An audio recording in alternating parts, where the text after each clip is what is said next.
విశ్వాస జీవితంలో దేనికైనా సరే విశ్రాంతి తీసుకోకూడదు. ఆత్మీయ ప్రయాణంలో విశ్వాసి నిరంతరము కూడా పోరాడే యుద్ధ వీరుడులాగే ఉండాలి. దేవునికి మహిమ కలుగునుగా. గట్టిగా చెప్పాలి హల్లెలూయా. చాలామంది అంటూ ఉంటారు చూడండి, చాలా బిజీ అయిపోయి ఈ మధ్య రెస్ట్ లేదండి, అందుకే రెస్ట్ తీసుకోండి. ఏం తీసుకుంటున్నాం?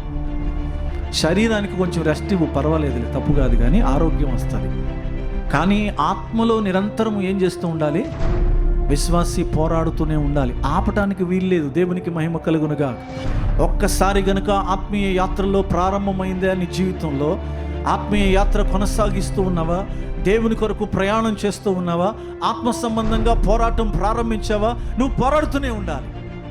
ఎప్పటి వరకు అండి ఈ పోరాటం అంటే? చచ్చే వరకు పోరాడుతూనే ఉండాలి. ఆత్మీయ జీవిత ప్రయాణమే అలాంటిది. నిరంతరము పోరాడుతూనే ఉండాలి. శరీరంతో పోరాడాలి, శరీర ఇచ్చలతో పోరాడాలి, లోకముతో పోరాడాలి, సాతానుతో పోరాడాలి, ప్రతి సాతాను సంబంధమైన క్రియలతో పోరాడాలి, ఈ యుగ సంబంధమైన దేవతతో పోరాడాలి. ఇదిగో భయంకరమైనటువంటి దురాత్మ ప్రభావం కలిగిన ప్రతి స్థలము గురించి ఎప్పుడు పోరాడుతూనే ఉండాలి.